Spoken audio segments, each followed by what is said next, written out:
Good afternoon, everyone. I am Mira Alimia Sarobio.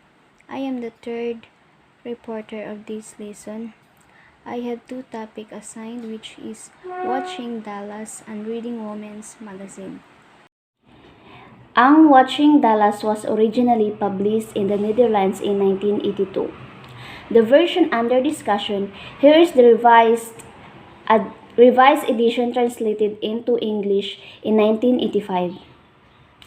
The content for the study is the emergence of the American primetime soap Dallas, an international success in early 1980s in the Netherlands.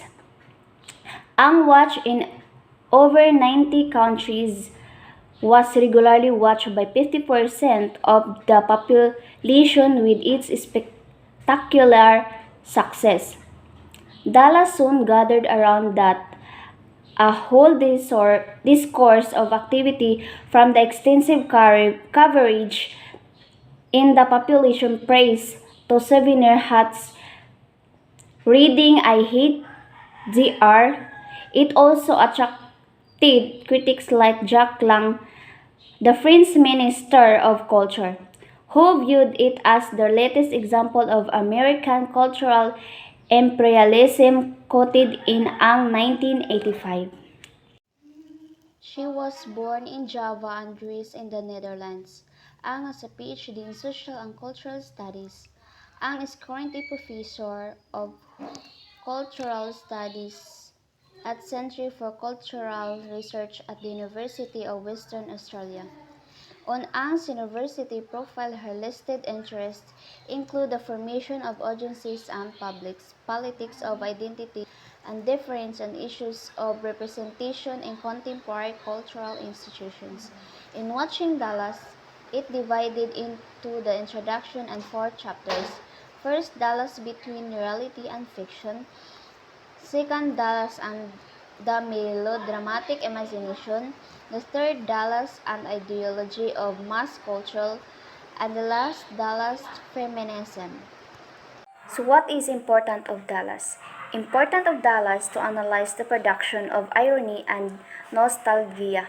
We observe that the blend of ironic viewing and nostalgia result in a more ironic, reflective nostalgia in contrast to a more serious, restorative type of nostalgia.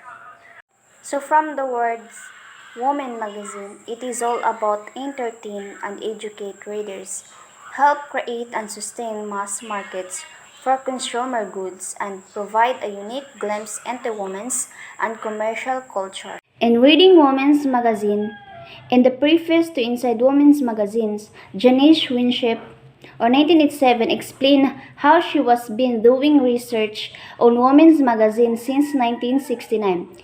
She also tells us that it was also around the same time that she began to regard herself as a feminist. Integrating the two, she admits, has something proved difficult. Often it was hinted that she should research something more important politically. But she insists that the two must be integrated.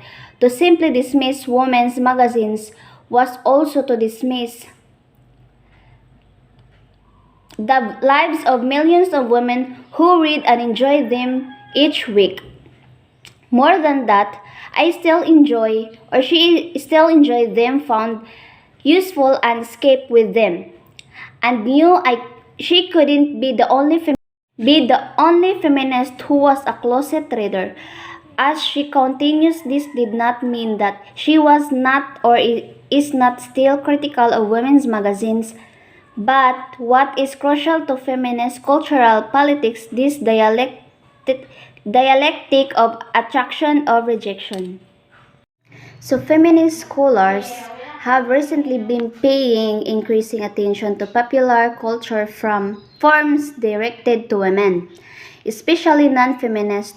For example, Janice Radway's studies of romance novels and Mary Ellen Brown's work on soap operas not only describe these forms but also tease out the way in which they afford their audience pleasure.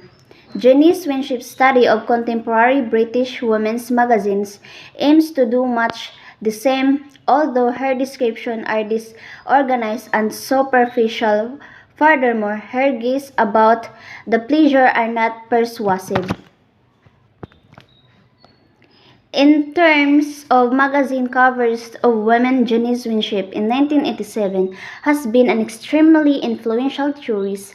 The gaze between cover model and women readers marks the complicity between women seeing themselves in the image masculine culture has defined.